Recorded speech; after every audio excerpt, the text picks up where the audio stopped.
So hi guys, so welcome to our channel Florence Academy of Learning. So ఈ వీడియోలో అయితే మనం applied electrical and electronics engineering మనకి ఉన్న diploma in mechanical engineering third సెమిస్టర్లో మనకి ఈ సబ్జెక్ట్ అనేది ఉంటుంది అనమాట. సో మనం ఆ సబ్జెక్ట్లో మనం ఈరోజు కిర్చాఫ్స్ లాస్ కిర్చాఫ్స్ లాస్ గురించి అయితే మనం ఈ వీడియోలో అయితే డిస్కస్ చేద్దాం అనమాట. సో ఫస్ట్ వచ్చేసి కిర్చాఫ్స్ లాస్.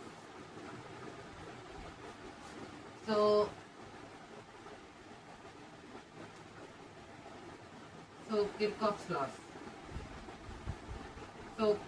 లాస్ అన్నమాట. సో ఫస్ట్ వచ్చేసి మనం కిర్చాఫ్స్ లాస్ గురించి అయితే మనం ఈ వీడియోలో అయితే డిస్కస్ చేద్దాం. సో కిర్చాఫ్స్ లాలో మనకి 2 లాస్ ఉంటాయి అనమాట. ఫస్ట్ లా ఒకటి, సెకండ్ లా ఒకటి. సో ఫస్ట్ లా వచ్చేసి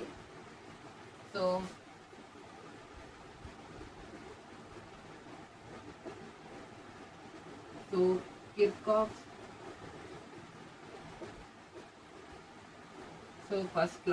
కిర్చాఫ్స్ ఫస్ట్ లా అంటే మనకి the sum of the at any junction the sum of the incoming currents is equal to the sum of the outgoing currents.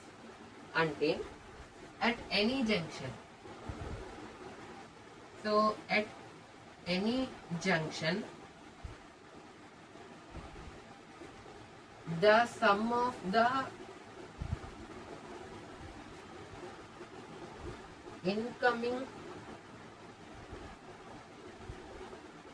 sum of the incoming currents is equal to the sum of the outgoing currents అన్నమాట. So the sum of the incoming currents is equal to sum of the outgoing currents.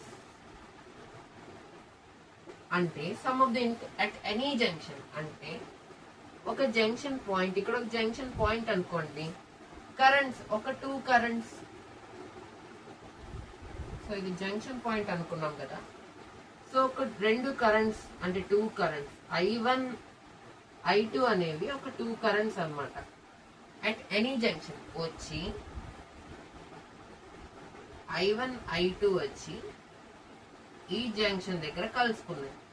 ఈ junction దగ్గర ఆ రెండు ఒక దగ్గర కలుసుకున్నాయి అంటే incoming currents. అంటే ఈ జంక్షన్ లోపలికి వచ్చాయి కరెంట్స్, మరి వచ్చినప్పుడు అదే దారిలో వెళ్ళిపోతాయి కదా. సో అలాగా the sum of the incoming currents is equal to, అంటే ఇక్కడ కలిసినాయి కదా, అంటే ఇక్కడ కలిసాయి కదా, అప్పుడు రెండు కలిసినట్టే కదా. అప్పుడు I1 ప్లస్ I2 అంటే ఇక్కడికి వచ్చినప్పుడు ఆ రెండు కలిసాయి అంటే incoming currents. Some of the incoming currents అంటే I1 plus I2 is equal to the sum of the out going currents. అంటే ఇట్లానే వెళ్ళిపోయాయి ఒక రిటర్న్ లో, కాకపోతే వీటి పేర్లు మారాయి అన్నమాట. వీటికి I4 I3 అని ఇంకో 2 కరెంట్స్ బయటకు, అంటే ఇవి లోపలికి వచ్చాయి, రెండు కలిసాయి, మళ్ళీ I3 అండ్ I4 గా బయటకు వెళ్తాయి. అప్పుడు ఏం జరుగుతుంది? Some of the incoming currents is equal to the sum of the out going currents. Out going currents ఏంటి? I3 and I4. అంటే కరెంట్స్ అనేవి ఈ జంక్షన్ దగ్గరకు మీట్ అయ్యి సో మళ్ళీ అట్లానే బయటికి వెళ్ళిపోయాయి అనుకోండి. Some of the incoming currents, ఈ 2 కరెంట్స్ అనేవి లోపలికి వచ్చి మళ్ళీ అలానే బయటికి వెళ్ళిపోయాయి. సో దాన్ని మనం కిర్చాఫ్స్ ఫస్ట్ లా అంటాం అనమాట. సో కిర్చాఫ్స్ ఫస్ట్ లాని మనం కరెంట్ లా, కరెంట్ లా అని కూడా మనం కిర్చాఫ్స్ లాస్ ని అంటాం. కిర్చాఫ్స్ ఫస్ట్ లా దీన్ని కరెంట్ లా అని అంటాం అనమాట. సో జంక్షన్ లా అని కూడా అంటారు. సో అట్ ఎనీ జంక్షన్, ఈ జంక్షన్ దగ్గర ఏ జంక్షన్ అయినా, so the sum of the incoming current అంటే లోపలికి వచ్చే కరెంట్స్, ఇన్కమింగ్ కరెంట్స్ ఏవైతే ఉందో వాటి సమ్ అంటే యాడ్ ఆఫ్ ద, అంటే some of the incoming currents is equal to the sum of the out going currents. అంటే వచ్చిన కరెంట్స్ ఆ 2 కరెంట్స్ ని అంటే యాడ్ చేసాం, అండ్ ఆల్సో బయటికి వెళ్ళిపోతున్న ఈ 2 కరెంట్స్ ని కూడా యాడ్ చేసాం. That equal to I1 plus I2 equal to I3 plus I4 అన్నమాట. సో ఇది వచ్చేసి మనకి ఈక్వేషన్. సో మనకి ఉన్న ఫార్ములా. కిర్కాస్ ఫస్ట్ లా మనకున్న ఈక్వేషన్ వచ్చేసి I1 + I2 = I3 + I4. The sum of the incoming currents is equal to the sum of the outgoing currents అన్నమాట. So అది వచ్చేసి మనకి సో కిర్కాస్ ఫస్ట్ లా. సో కిర్కాస్ ఫస్ట్ లా అయితే ఇదన్నమాట. సో మనకి కిర్కాస్ ఫస్ట్ లా అని మనం కరెంట్ లా అని కూడా అంటాము.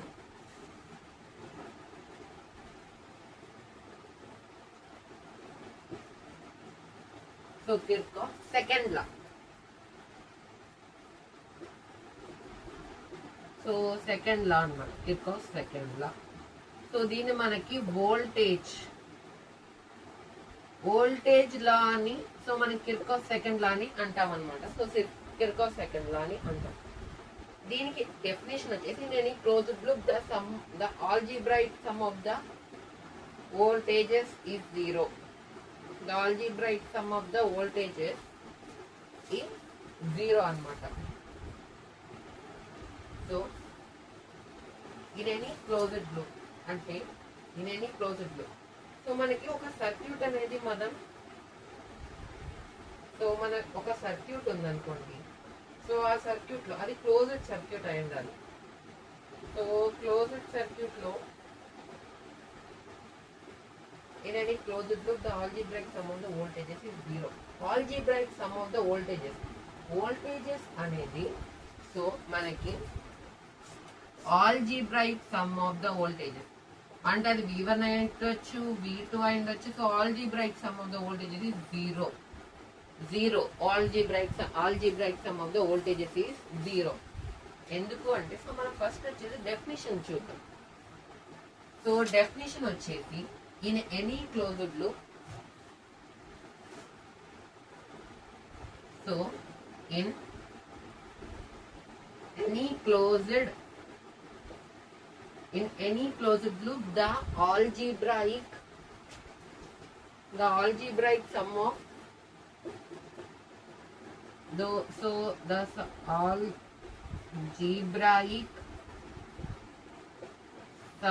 of so the algebraic sum of all voltages, so all voltages is 0. And in any closed loop the algebraic sum of the all voltages is 0. అంటే ఇప్పుడు సపోజ్ ఒక క్లోజ్డ్ లూప్ అనుకున్నాం. So closed loop లో మనకి so first resistors ఉంటాయి. So మనకి resistors లో so మనం ఒక సర్క్యూట్ అయితే గీద్దాం.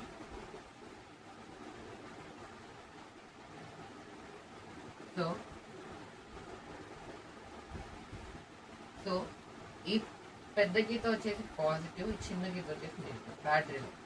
సో ఈ బ్యాటరీ అనేది 10 volts అయితే ప్రొవైడ్ అంటే సప్లై చేస్తుంది. సో 10 volts సప్లై చేసినప్పుడు సో మనకి 2 రెసిస్టర్స్ ఉన్నాయి. అంటే ఎక్కడైతే వోల్టేజ్ డ్రాప్ అవుతుందో, వోల్టేజ్ డ్రాప్ అవడం అంటే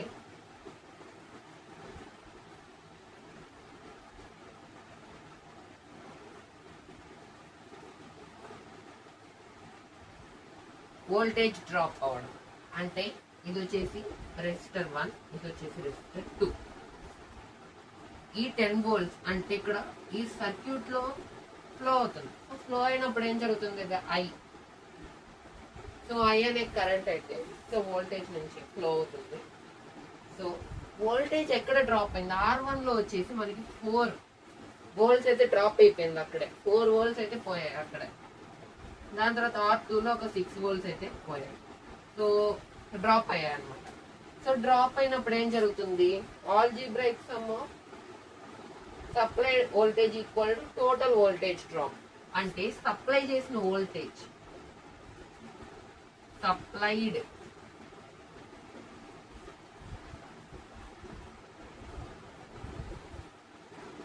supplied voltage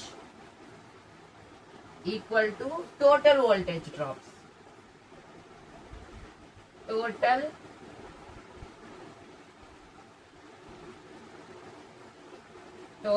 voltage drops అంటే మనం ఎంత వోల్టేజ్ సప్లై చేసాం? 10 volts డ్రాప్ సప్లై చేసాం. Some of all voltages, some అంటే యాడ్ చేయాలి. సో 10 వోల్ట్స్ అప్లై చేసాం. టోటల్ వోల్టేజెస్ అన్ని డ్రాప్స్ రెసిస్టర్ 1 దగ్గర 2 దగ్గర, రెసిస్టర్ దగ్గర ఎక్కడైతే మనకి వోల్టేజ్ అనేది డ్రాప్ అయిందో సో దాన్ని రాయాలి. సో 4 volts ప్లస్ 6 volts అప్పుడు ఎంత 4 + 6 10, దీన్ని 10 - 10 0 0 = 0 అంటే ఎంత వోల్టేజ్ అనేది మనం ఇచ్చామో అంత వోల్టేజ్ డ్రాప్ అయిపోయింది. వోల్టేజ్ ఇచ్చినంత డ్రాప్ అయింది అంటే అది Kirchhoff second law. So resistor దగ్గర మనం ఎంతైతే వోల్టేజ్ అనేది సప్లై చేసామో ఈ క్లోజ్డ్ సర్క్యూట్ లో అంత వోల్టేజ్ అనేది డ్రాప్ అయింది. అంటే ఇక్కడ 4 డ్రాప్ అయింది, ఇక్కడ 6 డ్రాప్ అయింది, 6 volts. అప్పుడు ఏం జరిగింది, మొత్తం 0 అయిపోయింది. సప్లై చేసిన వోల్టేజ్ అంతా డ్రాప్ అయిపోయింది. దాన్ని మనం కిర్చాఫ్ సెకండ్ లా అంటాం. In any closed loop the algebraic some of all the voltages is 0. మనం ఎంతైతే వోల్టేజ్ సప్లై చేస్తామో అంత డ్రాప్ అయిపోవడం దాన్ని మనం కిర్చాఫ్ సెకండ్ లాగా సో దాన్ని మనం కన్సిడర్ చేస్తాము. సో బ్యాటరీ గివ్స్ 10 volts అంటే ఈ బ్యాటరీలో మనకి 10 volts వచ్చింది. And resistor use 10 in total. ఈ రెండు రెసిస్టర్స్ ఏం చేశాయి, ఇక్కడ 4 తీసుకునింది, R1 రెసిస్టర్, R2 రెసిస్టర్ కూడా 6 తీసుకునింది. అప్పుడు ఏంది, ఎంతైతే వోల్టేజ్ సప్లై చేసామో అంత డ్రాబ్యాక్ అంటే డ్రాప్ అయిపోయింది అక్కడే. సో దాన్ని మనం కిర్చాఫ్ వోల్టేజ్ లా అంటాం అనమాట.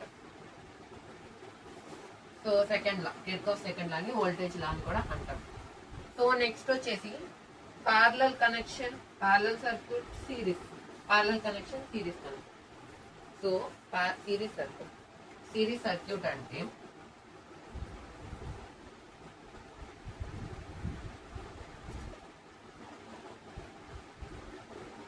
సర్క్యూట్ అంటే సో చాలా సింపుల్ గా అర్థమవుతుంది అనమాట. సో ఒక దాని తర్వాత ఒకటి కనెక్ట్ అవడం దాన్ని సిరీస్ అంటాం. సో మనకి ఏం జరుగుతుంది, సో మనం జనరల్ గా యూజ్ చేసేవి ఏంటి, సో సిరీస్ సర్క్యూట్ లో ఉండేవి ఏంటంటే సో మనకి ఏం యూజ్ చేస్తాము అంటే సీరియల్ లైట్స్. సో మెయిన్ గా మనం క్రిస్మస్ టైంలో మనం సీరియల్ లైట్స్ అనేవి వాడతాం. సీరియల్ లైట్స్ అంటే హౌస్ డెకరేషన్ కి వాడతాం సీరియల్ లైట్స్ అనేవి. సో సీరియల్ లైట్స్ అనేవి ఎలా కనెక్ట్ అయి ఉంటాయి, సో ఇది వచ్చేసి వైర్. సో ఇక్కడ ఒక బల్బ్ ఉంటుంది, సో ఇక్కడ ఇంకొక బల్బ్ ఉంటుంది, సో ఇక్కడ ఒక బల్బ్ ఉంటుంది ఇది వైర్ లో, సో ఇక్కడ ఇంకొక బల్బ్ ఉంటుంది, ఇక్కడ ఇంకొక బల్బ్ ఉంటుంది. అంటే దీని నుంచి ఇది కనెక్ట్ అయ్యింది, ఈ బల్బ్ నుంచి ఈ బల్బ్ కనెక్ట్ అయింది, ఈ బల్బ్ నుంచి ఈ బల్బ్ కనెక్ట్ అయింది, ఈ బల్బ్ నుంచి ఈ బల్బ్ అంటే అలా కనెక్ట్ అవుతూ ఉంటాయి అన్నమాట. అంటే ఒక దాని తర్వాత ఒకటి, బల్బ్ 1, బల్బ్ 2, బల్బ్ 3, బల్బ్ 4 ఇట్లా ఒక దాని తర్వాత ఒకటి కనెక్ట్ అవుతూ ఉంటాయి. దాన్ని మనం సిరీస్ సర్క్యూట్ అంటాం. ఒకవేళ ఈ బల్బ్ అనేది డ్యామేజ్ అయింది అనుకోండి, ఇంక ఇక్కడ నుంచి ఇక్కడికి ఎలక్ట్రిసిటీ సప్లై అవుతుందా, అవ్వదు. ఎందుకంటే ఓన్లీ ఎలక్ట్రిసిటీకి అంటే ప్రవహించడానికి మనకి ఈ డైరెక్షన్ ఒక్కటే ఉంది, అంటే ఇదే పాత్ ఒక్కటే ఉంది, ఇంకా మనకి ఏమీ లేదనమాట డైరెక్షన్. అంటే ఇంకా వేరే పాత్ ఏమీ లేదు మనకి ఎలక్ట్రిసిటీ ఫ్లో అవ్వడానికి. సో ఈ బల్బ్ ఒకవేళ డ్యామేజ్ అయినప్పుడు సో మనకి టోటల్ గా అన్ని బల్బ్స్ అనేవి స్టాప్ అయిపోతాయి. స్టాప్ ఎలా అవుతాయి అంటే ఇక్కడ మనకి ఈ బల్బ్ చెడిపోయినప్పుడు ఏం జరుగుతుంది, ఇంక ఇక్కడ నుంచి ఎలక్ట్రిసిటీ అనేది అటు ఫ్లో అవ్వదు. సో దాన్ని మనం సిరీస్ సర్క్యూట్ అంటాం. సో ఇప్పుడు సిరీస్ సర్క్యూట్ ఓన్లీ ఇలాంటి వాటికి యూజ్ చేస్తారు. సో మనం హౌసెస్ లో మొత్తం వాడేదంతా సో మనం ప్యారలల్ సర్క్యూట్ వాడతాం అన్నమాట.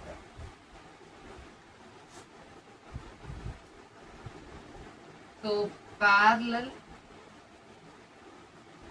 ప్యారలల్ సర్క్యూట్ అనేది మనం మన హౌసెస్ లో అనేది వాడతాం. సో ప్యారలల్ సర్క్యూట్ వాడతాం. ప్యారలల్ సర్క్యూట్ అంటే components are connected are separate branches. అంటే సో ఇది ఒక సర్క్యూట్ అనుకోండి. సో మనకి ప్యారలల్ గా కనెక్ట్ అయి ఉంటాయి అన్నమాట. సో మనకి అన్ని కూడా ప్యారలల్ గా కనెక్ట్ అయ్యి ఉంటాయి. ప్యారలల్ గా కనెక్ట్ అవడము అంటే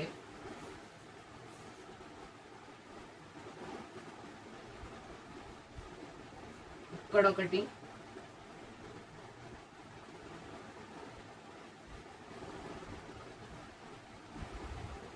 ఇక్కడ R1 R2 R3 ఈ మూడు కూడా కనెక్ట్ అయ్యాయి. అది కూడా ఇక్కడ మనం ఒక బ్యాటరీని ప్లేస్ చేసాం, ప్యారలల్ గా ఉన్నాయి అన్నమాట. ఈ బ్యాటరీ ఎంతో వోల్టేజ్ ఇస్తుంది. అప్పుడు ఏం జరుగుతుంది, చాలా వేస్ ఉన్నాయి, ఇటు నుంచి వెళ్ళొచ్చు. సో ఫస్ట్ దానికి దానికి మనకి వోల్టేజ్ అంటే ఇట్లా వెళ్ళి ఇక్కడ ఈ రెసిస్టర్ లోకి వెళ్తుంది, ఇక్కడ నుంచి ఈ రెసిస్టర్ లోకి వెళ్తుంది, ఇట్లా నుంచి. సో మనకి మల్టిపుల్ వేస్ అనేవి ఉంటాయి కరెంట్ అనేది ఫ్లో అవడానికి ప్యారలల్ సర్క్యూట్ లో. సో సిరీస్ సర్క్యూట్ అట్లా కాదు, ఓన్లీ వన్ పార్టే ఉంటుంది. సో ఇట్లా లైన్ ఒకటి అంటే ఒక పార్టే ఉంటుంది అనమాట. సో ఒకవేళ ఈ అప్లయన్స్ చెడిపోయినా కానీ సో ఇవన్నీ కూడా మనకి పర్ఫెక్ట్ గా వర్క్ అవుతాయి. సో దీన్ని మనం ప్యారలల్ సర్క్యూట్ అంటాం. సో మనకి సర్క్యూట్ అనేది ఎప్పుడైతే ప్యారలల్ గా కనెక్ట్ అవుతుందో సో దాన్ని మనం ప్యారలల్ సర్క్యూట్ అంటాం అన్నమాట. So series circuit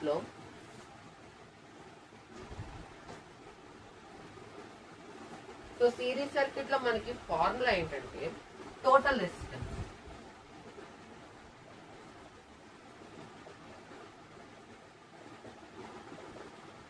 so series circuit లో in the case of resistance అంటే total resistance equal to R1 plus R2 plus R3. So మనకి ఇది వచ్చేసి in the case of resistance లో మనకి టోటల్ రెసిస్టెన్స్ ఫార్ములా వచ్చేసి R1 plus R2 plus R3 plus and so on. ఇంకా మనకి చాలా సర్క్యూట్ అంటే చాలా బల్బ్స్ కనెక్ట్ చేస్తాం కదా, సో ఎన్నైతే అన్ని. సో నెక్స్ట్ వచ్చేసి కరెంట్ వచ్చేసి ఎంత ఇచ్చినా ఓకే. అంటే in the case of current, so current అనేది మనకి సేమ్ ఉంటుంది ఎప్పుడు కూడా. సేమ్ కరెంట్ అంటే I1 equal to I2 equal to I3 and so on. So I3 and so on.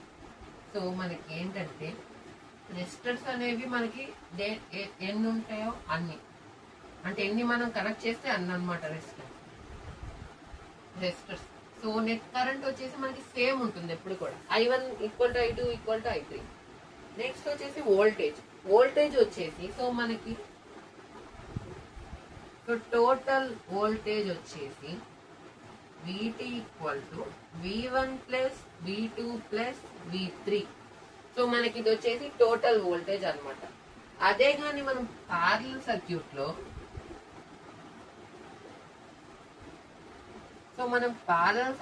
కానీ చూసుకున్నట్లయితే ప్యారలల్ సర్క్యూట్ లో మనకి in the case of resistance అనుకోండి, సో టోటల్ రెసిస్టెన్స్ వచ్చేసి మనకి రెసిప్రోకల్ అవుతుంది. టోటల్ రెసిస్టెన్స్ సో మనకి ఏం జరుగుతుందంటే రెసిప్రోకల్ అంటే 1/RT. Reciprocal of resistance total అంటే 1/R1 plus 1/R2 plus 1/R3 and so on. So మనకి టోటల్ రెసిస్టెన్స్ వచ్చేసి అదనమాట. In the case of voltage, so voltage విషయంలోకి వచ్చేసి సో మనకి V equal to V1 equal to V2 equal to V3. Voltage అనేది same గా ఉంటుంది. V equal to V1 equal to V2 equal to V3 equal to C. So I1 equal to I1 equal to I2 equal to I3. So next వచ్చేసి in the case of current వచ్చేసి మనకి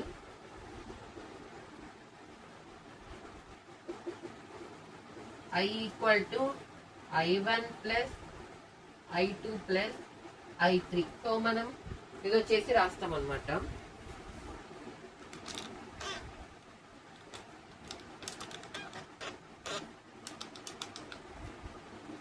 so మనకి so ఇది వచ్చేసి I1 equal I2 equal I2. So next వచ్చేసి మనకి flux. So మనకి flux అంటే ఏంటంటే, సో నెక్స్ట్ వచ్చేసి మనం ఫ్లక్స్ గురించి అయితే డిస్కస్ చేస్తాం. ఫ్లక్స్ అంటే ఏంటంటే, సో మనం ఇన్ కేస్ ఆఫ్ మ్యాగ్నెట్ ఉందనుకోండి, సో మనకి నార్త్ పోల్ సౌత్ పోల్ ఉంటాయి. సో మనకి మ్యాగ్నెట్ లో మనకి అట్రాక్ట్ చేస్తుంది, అంటే కొన్ని మెటీరియల్స్ ని మ్యాగ్నెట్ అనేది అట్రాక్ట్ చేస్తుంది అనమాట. సో ఒక మ్యాగ్నెట్, సో మనం డిస్కస్ చేయబోయే టాపిక్ ఏంటి, ఫ్లక్స్. సో ఫ్లక్స్ గురించి మనం డిస్కస్ చేస్తాం. సో మ్యాగ్నెట్ ఎస్ ఉంది అని ఉంది, north pole south pole. So north pole south pole లో ఉన్నప్పుడు సో మనకి మ్యాగ్నెట్ చుట్టూ కూడా ఎప్పుడు కూడా మ్యాగ్నెటిక్ లైన్స్ అనేవి, అంటే మ్యాగ్నెటిక్ ఫీల్డ్ లైన్స్ అనేవి ఉంటాయి.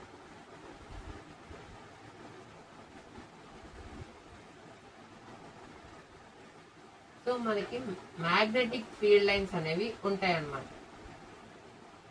సో మ్యాగ్నెటిక్ ఫీల్డ్ లైన్స్ లో చాలా లైన్స్ ఉంటాయి. ఇట్లానే మ్యాగ్నెటిక్ రేంజ్ ఎంత వరకు ఉంటే అంతవరకు సో మనకి మ్యాగ్నెటిక్ ఫీల్డ్ లైన్స్ అనేవి ఉంటాయి.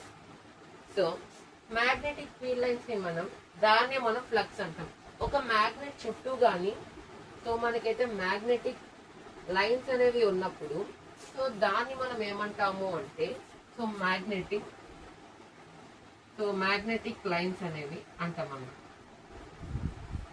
సో మ్యాగ్నెటిక్ లైన్స్ అనేవి మనం అంటాం. సో మ్యాగ్నెటిక్ లైన్స్,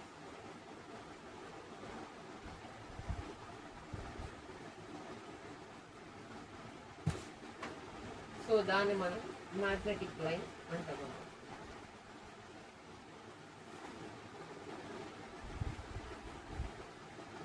ఓకే, ఈ మ్యాగ్నెటిక్ లైన్స్, ఈ మ్యాగ్నెట్ చుట్టూ ఏవైతే మ్యాగ్నెటిక్ లైన్స్ ఉన్నాయో దాన్ని మనం ఫ్లక్స్ అంటాం. ద మ్యాగ్నెటిక్,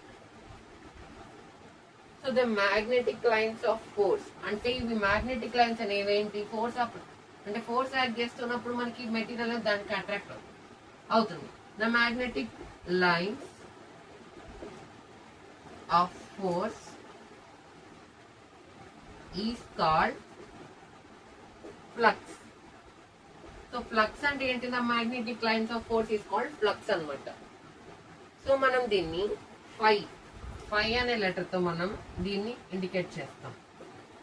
సో మనకి ఎస్ఐ యూనిట్స్ ఏంటి, సో మనకి ఎస్ఐ యూనిట్స్ వచ్చేసి వెబర్స్. సో మనకి ఎస్ఐ యూనిట్స్ వచ్చేసి వెబర్స్ అనమాట. దీన్ని మనం ఫై అనే లెటర్ తో ఇండికేట్ చేస్తాం ఫ్లక్స్ ని. సో నెక్స్ట్ వచ్చేసి ఇండక్టెన్స్. సో ఇది వచ్చేసి ఫ్లక్స్ అన్నమాట. సో మనకి నెక్స్ట్ టాపిక్ వచ్చేసి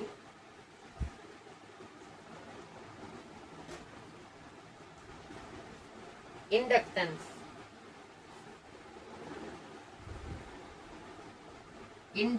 అన్నమాట.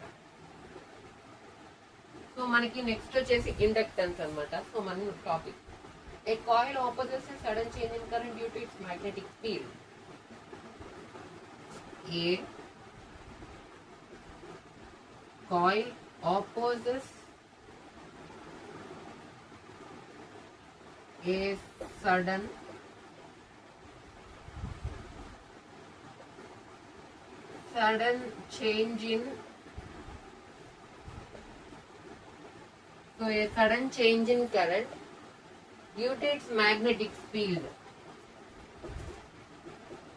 due to its magnetic field. అన్నమాట. So magnetic field, so coil opposites sudden change in current due to magnetic field అంటే, సో మనం ఎప్పుడైతే ఫ్యాన్ ఆన్ చేస్తాం అనుకోండి, సో ఫ్యాన్ ఆన్ చేసినప్పుడు ఏం జరుగుతుంది, సో స్లోగా తిరుగుతుంది. సో స్లోగా మనకి ఫ్యాన్ అనేది తిరుగుతుంది, దాంతో ఫాస్ట్ గా తిరుగుతుంది. సో అలా ఆఫ్ చేసాం అనుకోండి, ఆఫ్ చేసినప్పుడు మనకి ఏంటి, ఫాస్ట్ గా తిరుగుతూ మనకి స్లోగా ఎండ్ అవుతుంది. అంటే ర్యాపిడ్ గా మనకి, అంటే సడన్ గా కరెంట్ అనేది ఆగిపోకుండా, అంటే సడన్ గా ఆగకుండా ఆపోజ్ చేస్తూ, సో గ్రాడ్యువల్ గా మనకి దాని స్పీడ్ అనేది డిక్రీజ్ చేస్తూ వస్తుంది. అంటే ఈ కాయిల్ ఏదైతే ఉందో మ్యాగ్నెటిక్ ఫీల్డ్ వల్ల opposite sudden change in current sudden గా కరెంట్ అనేది చేంజ్ అవ్వకుండా, అంటే సడన్ కరెంట్ ని చేంజ్ అవ్వకుండా దాన్ని ఆపోజ్ చేస్తుంది. అంటే కరెంట్ ని ఏ coil opposite sudden change in current due to అంటే మ్యాగ్నెటిక్ ఫీల్డ్ వల్ల కరెంట్ లో మనకి సడన్ చేంజ్, అంటే సడన్ గా మనకి కరెంట్ అనేది చేంజ్ అవ్వకుండా ఈ కాయిల్ అనేది ఆపోజ్ చేస్తుంది. సో దీన్ని మనం ఇండక్టెన్స్ అంటాం. దీన్ని మనం ఎల్ అనే లెటర్ తో ఇండికేట్ చేస్తాం. సో మనకి SI యూనిట్స్ వచ్చేసి హెన్రీస్. సో మనకి హెన్రీస్ అనమాట. హెన్రీస్ తో మనం SI యూనిట్స్ అనమాట. SI యూనిట్స్ వచ్చేసి హెన్రీస్. నెక్స్ట్ వచ్చేసి కెపాసిటర్. సో కెపాసిటర్, సో మనం కెపాసిటర్ పోయింది అని చెప్తా ఉంటాం కదా. సో అదనమాట కెపాసిటర్ అంటే ఎనర్జీని, ఎలక్ట్రిక్ ఛార్జ్ ని అది స్టోర్ చేసుకుని ఉంటుంది. So capacitor electric energy store చేసుకుంటుందని దానికి ఎగ్జాంపుల్ బ్యాటరీ అని చెప్పాలి అనుకుంటచ్చు, కానీ అది కాదు. ఎందుకంటే బ్యాటరీ అనేది కెమికల్ ఎనర్జీతో మనకి ఎలక్ట్రికల్ ఎనర్జీగా కన్వర్ట్ అవుతుంది కెమికల్ ఎనర్జీ అనేది. సో బ్యాటరీ అనేది కెపాసిటర్ అయితే కాదు. సో ఈ కెపాసిటర్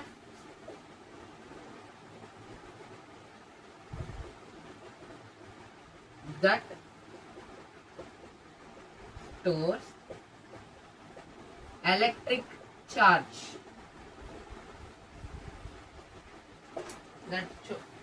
stores electric charge, ఏంది కెపాసిటర్ అనేది ఎలక్ట్రిక్ ఛార్జ్ ని device that stores electric charge ని అది స్టోర్ చేసుకుంటుంది. అంటే ఇప్పుడు మనం ఒక టార్చ్ ఆన్ చేసామనుకో సడన్ గా ఆన్ అవుతుంది. అంటే ఏంటి, లోపల ఎనర్జీ అనేది స్టోర్ అయ్యి ఉంది ఆల్రెడీ. అంటే స్మాల్ కెపాసిటర్ అనేది ఎలక్ట్రిసిటీ, అంటే ఏంటి దాని అర్థం, కెపాసిటర్ అంటే ఎలక్ట్రిసిటీని స్టోర్ చేస్తూ, సో మనం ఎప్పుడైతే ఆన్ చేస్తామో స్మూత్ గా ఎలక్ట్రిసిటీ ఫ్లో అవ్వడానికి, ఆ టార్చ్ ని ఆన్ చేయడానికి మనకి కెపాసిటర్ అనేది యూజ్ చేస్తాము. సో దాన్ని మనం కెపాసిటర్ అంటాం అన్నమాట. సో కెపాసిటర్ అంటే స్మాల్ కెపాసిటర్ ఇన్సైడ్, అంటే టార్చ్ లైట్ లో మనకి ఒక స్మాల్ కెపాసిటర్ ఉంటుంది. అంటే ఎగ్జాంపుల్ టార్చ్ లైట్, దానికి ఎగ్జాంపుల్ కెపాసిటర్, ఒక చిన్న కెపాసిటర్ అనేది ఉంటుంది. Helps the smooth electricity. On చేసినప్పుడు మనకి ఏం జరుగుతుందంటే ఎలక్ట్రిసిటీ అనేది స్మూత్ గా వెళ్ళడానికి దానికి హెల్ప్ అవుతుంది అన్నమాట. సో నెక్స్ట్ వచ్చేసి ఎగ్జాంపుల్ వచ్చేసి, సో నెక్స్ట్ వచ్చేసి దాన్ని సి అనే లెటర్ తో ఇండికేట్ చేస్తాం. సో సి అనే లెటర్ తో ఇండికేట్ చేస్తాం. అండ్ ఆల్సో ఫారెడ్స్, SI యూనిట్స్ వచ్చేసి ఫారెడ్స్. సో SI యూనిట్స్ వచ్చేసి ఫారెడ్స్ అన్నమాట. సో ఈ వీడియోలో అయితే మనం, సో ఇది వచ్చేసి కెపాసిటర్ అన్నమాట. సో ఈ వీడియోలో అయితే మనం ఏం అంటే మనం దేని గురించి డిస్కస్ చేసాము అంటే కిర్చాఫ్ లాస్ గురించి డిస్కస్ చేసాం, ఫ్లక్స్ గురించి డిస్కస్ చేసాం, and also series circuit, parallel circuit గురించి డిస్కస్ చేసాం, అండ్ ఆల్సో ఇండక్టెన్స్, కెపాసిటర్ గురించి కూడా మనం ఈ వీడియోలో అయితే డిస్కస్ చేయడం జరిగింది. సో ఈ వీడియో కానీ మీకు నచ్చినట్టయితే మన ఛానల్ అయితే రెగ్యులర్గా ఫాలో అవుతుండండి. అండ్ ఆల్సో మన ఛానల్ని సో నచ్చితే so please like, share and subscribe. And also thank you.